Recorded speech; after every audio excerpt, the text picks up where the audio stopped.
Chapter 10 Army Brats. Charlotte was at the register in the cafeteria, playing with her salad fork as the cashier swiped her card. Sophia and Mari were already at the table, and she was eager to join them. "Hey, Charlotte," Tosh said, coming to stand in line behind her. "Hi," Charlotte said, smiling at her neighbor, and then taking her card back from the cashier. As she had mentioned when they first met, Tosh was real busy with band practice. She left for school before the Baileys, and Charlotte rarely saw her in the cafeteria. Though now that she thought about it, Charlotte realized it was also possible Tosh was there and she hadn't noticed because she was so busy with Sophia and Mari. She gathered up her tray, eager to get over to their table now. "See you later," she said, making her way toward the sunny table. People greeted her as she passed, something she was still getting used to, but in a good way. She liked getting used to candy for dinner every night or unlimited allowance. She was distracted by all the new faces that she nearly crashed into three boys who were sneaking looks at a phone. "Hey," she said, finally setting her tray down on their table. Sophia and Mari were talking, but they both looked up and smiled at her. "I've been getting so many compliments on my nails." "Thank you," Sophia said, striking a pose with her hand held next to her face.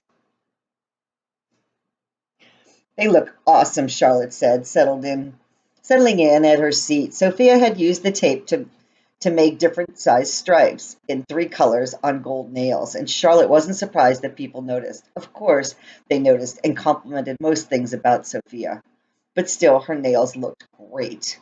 "Using tape is such a good trick," Sophia said. "I would never have thought of it. You really are brilliant, Charlotte."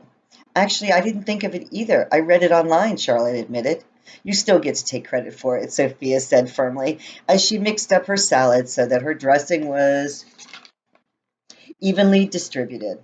Charlotte emptied her whole pocket of dressing onto her salad. She discovered that was the best and possibly the only way to make the salads taste good. Okay, you guys, the question for today is, do we think Melanie Whitman was out last week because she had lice? Sophia asked with a wicked smile. "Ew," Mari screeched. "That would be so gross," Charlotte added, fizziness bubbling in her belly. These moments when Sophia smiled, her wicked smile, and Mari's eyes shone, the three of them sharing a delicious secret together, gave Charlotte the frothy, sweet sensation of a newly opened can of root beer. Of course, she always made sure these things did stay a secret. Like now, she looked around to make sure Melanie was far away so she wouldn't hear them. Charlotte was sure that as long as no one ever knew, these little scraps of gossip were harmless, fun for her and her friends, but never actually hurting anyone. She was absent on the second day of school, which is weird, Sophia said, tipping her head slightly to sneak a look at Melanie, who was sitting at a table in the middle of the cafeteria. When Charlotte looked over a second time, she noticed that Tosh was now at that table too, along with two other girls, including Cecilia of the pink bathing suit. "Yeah, and she got that short haircut over the weekend," Mari added, as she speared a grape tomato from her salad. "Charlotte, last year she was always playing with her hair, trying to get everyone to notice it. So the fact that she just cut it all off is definitely fishy." "Totally," Sophia agreed. Charlotte knew firsthand that lice could be treated with special shampoo and a major house cleaning because she'd actually gotten lice in first grade, but she had no plans to mention that or the fact that the haircut might not mean anything. And anyway, it wasn't like she was an expert. The haircut could have been lice related. "I'm staying away from her," Mari said, curling her lip disdainfully. "We all should," Sophia declared. Charlotte nodded. It wasn't like any of them hung out with Melanie anyway. She'd never know the difference. Who should we avoid? It was Jen Sebastian. She had a habit of stopping by their table at least once per lunch period. Not that she was the only one. A lot of girls found reasons to stand and talk to the most popular girls in their grade, and it was one of the many things that made their table so fun.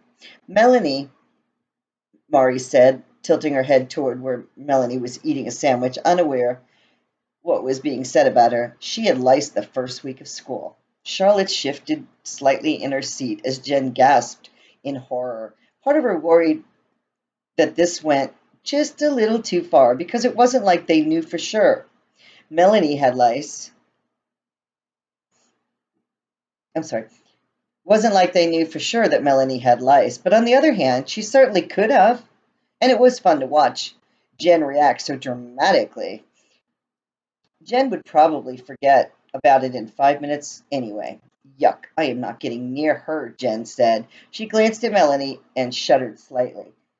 Charlotte, I forgot to tell you how cute your sister is, Sophia said, turning slightly away from Jen, who took the hint and headed toward her own table. What's her name again? Rosie, Charlotte said, pleased to hear her sister complimented. Though when she remembered Rosie's near slip about the doll, she shuddered.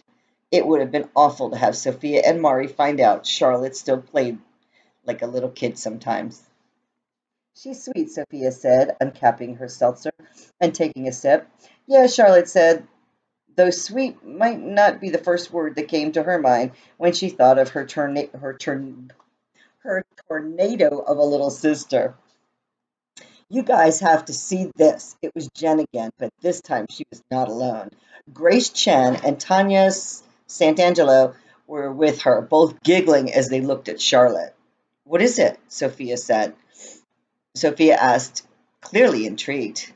It's this picture Chase Hammond took, Jen said, nearly dancing with glee as the one telling she got to be the one telling Sophia the latest gossip, though Charlotte wasn't sure why the three of them kept looking at her.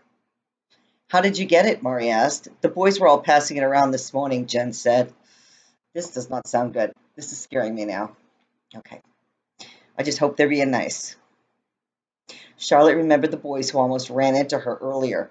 They were looking at a phone and laughing. And my brother got it and sent it to me just now, Grace said.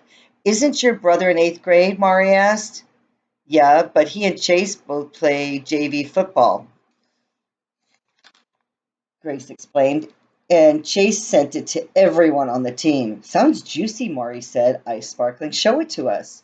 Grace sat down next to Sophia and looked around the cafeteria for the cafeteria aides before sliding her phone out of her pocket and quickly setting it flat on Sophia's tray, so no one looking from a distance would know it was there.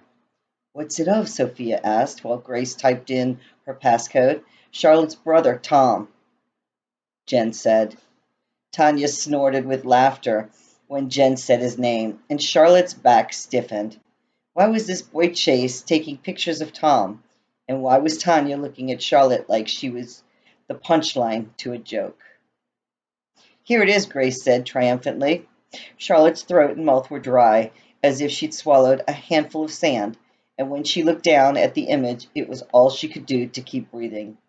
Now she knew why Tom had been so quiet, so distracted.